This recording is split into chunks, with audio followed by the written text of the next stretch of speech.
नमस्कार मित्रांनो, तुला शिकवीन चांगला धडा. पुढील भागामध्ये चौरस फोन करतो आणि म्हणतो, अक्षरा, तुझी प्ले ग्रुपची मागणी केली ती खूप छान आहे. मला नाही आयडिया सुचली, पण हे बघ अक्षरा, ही मागणी पूर्ण झाल्याशिवाय अजिबात घरी येऊ नको. अक्षरा म्हणते, हो बाबा. तर मला कळलं नाही, तुझ्या डोक्यामध्ये ही आयडिया आली कशी? अक्षरा म्हणते, बाबा, मी तुम्हाला पहिलेच म्हणले ना, तुमचं प्रमोशन होणार आहे, त्यामुळे ही आयडिया आली. चौरस म्हणतो, हो, तुला खूप दिवसापासून काहीतरी सांगायचं आहे, पण मला माहिती आहे वेळ आल्याशिवाय तू काय सांगणार नाही. बरं, मला असं वाटतं मी भुवनेश्वरीशी आता बोलावं. ती हो, तो आजच बोलून टाकतो. आजीला अधिपतीचं बोलणं आठवत असतं. आईसाहेबांनी मास्तरीबाईच्या सगळ्या मागण्या पूर्ण केल्या ना, तर लवकरच आईसाहेबांचं लग्न होणार आणि मास्तरीबाई घरी येणार. तेवढे दुर्गी येते आणि म्हणते, आत्ते, तुला वाटत नाही का ताईने जरा घाई केली? आजी म्हणते, कसली घाई? ती म्हणते, अगं ताईने त्या मास्तरनीच्या सगळ्या मागण्या पूर्ण केल्या. मी म्हणते, काय गरज होती? थांबली असती तर आपोआप घरी आली असती. मला वाटतं ताईने जरा चूकच केली. आजी म्हणते, हे बघ, शाळेची मागणी पूर्ण केली नसती ना, तर सुनबाई कवाच घरला आली नसती. दुर्गे म्हणते, अशी कशी आली नसती आणि काय गरज आहे तिला घरी आणायची? हे बघ आत्ते, मला काय पटलं नाही. मला वाटतं ताई ह्यावेळेस चुकली. मास्तरनीने तिला बरोबर अडकवलं. आजी म्हणते, नाही, सुनबाई लई हुशार आहे. ती अगदी मुद्देसूद आणि सरळ सरळ बोलणार. तिच्या मनात काय बी नाही. आणि तुला काय वाटतं, भुईने नकार देऊन तिचं लग्न कॅन्सल करायचं? शाळा महत्त्वाची की भुईचं लग्न? तुला नाही वाटत का भुईचं लग्न व्हावं? दुर्गी म्हणते, तसं नाही गाते. ताईने शाळेवरचा हक्क सोडायला नग होता. आता आजी एकदम म्हणायला लागते, उठ उठ, डोक्यावरून निघून जा. आता दुर्गी घाबरते आणि पटकन उभा राहते आणि म्हणते, आत्ते, काय झालं? आजी म्हणते, एकदा सांगितलं ना, आमच्या दुर्गीच्या डोक्यावरून जा. दुर्गी डोकं झटकत म्हणते, काय माझ्या डोक्यावर? आजी म्हणते, संशयाचं भूत, आणि मोठ्याने हसायला लागते. दुर्गी म्हणते, आत्ते, तू पण ना? आणि भुवनेश्वरीकडे जाते आणि म्हणते, ताई, तू का केलं असं? भुई म्हणते, आम्ही काय केलं? ती म्हणते, अगं, त्या मास्तरनीने आज शाळा घेतली, उद्या घराचा पण ताबा घेईल आणि तुला कळत कसं नाही? ते आपल्या डोक्यावर मिरे वाटील. भुई म्हणते, दुर्गे, आता आम्हासनी काय बी माहीत नाही, फक्त लग्न करायचे.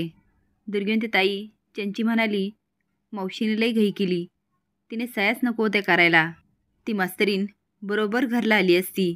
भुई म्हणते, दुर्गे, तोंड कमी चालव आणि हात जास्त. अगं, आता लवकरच सुनबाई घरला येतील आणि आपली काहीच तयारी नाही.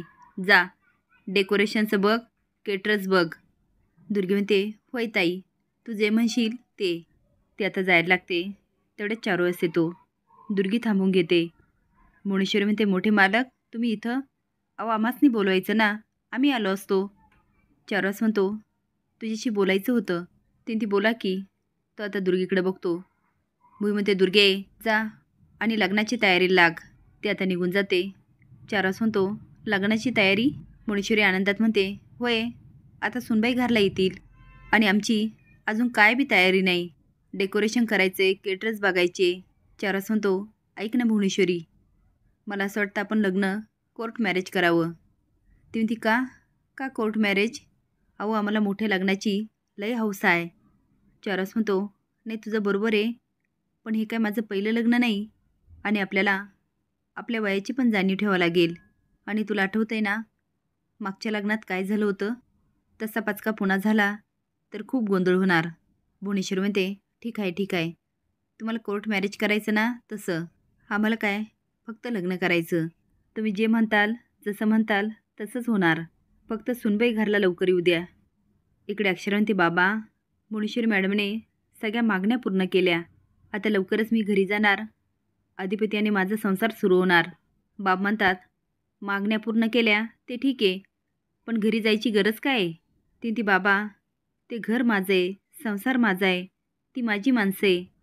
बाबा वाद घालायला लागतात, पण विद्या म्हणते, अहो थांबा, बस करा आता, अक्षरा बरोबर बोलते. अहो, ती बाळाबद्दल जास्त दिवस नाही लपू शकत. अधिपतींना सांगायला हवं. तेवढ्यात अक्षराला फोन येतो. ती हां बाबा, बोला ना. तो अक्षरा, मी जी आता भुवनेश्वरी बघतो ना, ती खूप बदलली आहे. तिच्यामध्ये पहिली भुवनेश्वरी दिसतच नाही आहे. हट्टी, स्वतःचं खरं करणारी. ती मला काय म्हणाली माहिती आहे का? तुम्ही जसं म्हणाल तसंच करू. अक्षरा आणि ते बाबा बदलतात लोक. त्यांना तुमच्याशी लग्न करायचं ना म्हणून बदलले असतील. तर अक्षरा, पण तू प्ले ग्रुपची मागणी पूर्ण करा. ती म्हणते हो बाबा, त्याशिवाय मी घरीच नाही येणार. मोणीश्वरी दिव्याईसमोर असते तेवढ्यात अक्षराचा फोन येतो. ती म्हणते हा सुनबाई, अहो आता कधी आता घरला ये. आता तुमच्या मागण्या पण पूर्ण झाल्या, मग का थांबलात? एक काम करतो, आम्ही तुम्हाला गाडी पाठवतो. अहो मी लग्नाची तयारी पण सुरू केली आणि अधिपती पण तुमची वाट बघतायत. मोठ्या मालकासनी रजिस्टर लग्न पाहिजे, ते पण होणार. तुमच्या सगळ्याच मागण्या पूर्ण होत आहेत. अक्षर म्हणते मॅडम, माझ्या सगळ्या मागण्या पूर्ण झाल्याशिवाय मी घरी कशी येणार? भुई म्हणते आता झाल्या की मागण्या पूर्ण. ती म्हणते नाही मॅडम, माझ्या सगळ्या मागण्या नाही पूर्ण झाल्या. मोणीश्वरी शॉकून म्हणते अहो असं काय बोलताय? तुम्ही जे काही लिहून दिलं ते आम्ही सगळं पूर्ण केलं. ती म्हणते मॅडम, अशी माझी मागणी आहे की आपल्या शाळेमध्ये प्ले स्कूल सुरू करावं. मोणीश्वरी म्हणते काय ते? अक्षरा म्हणते तुम्ही मान्य केलं ना, आता तुम्ही कधी सुरू करणार? मोणीश्वरी म्हणते हे कधी आम्ही मान्य केलं? ह्याबद्दल तुम्ही काय आमच्याशी बोलला नाही. हे काय मध्येच मागणं सुरू केलं? हे बघा, असलं काय बोलणं आपलं झालं नाही. ही काय मागणी आम्ही पूर्ण करू शकत नाही. आता अक्षराला काय बोलावं हेच कळेना. असे जाऊन अपडेट जाण्यासाठी लाईक आणि सबस्क्राईब करा. धन्यवाद.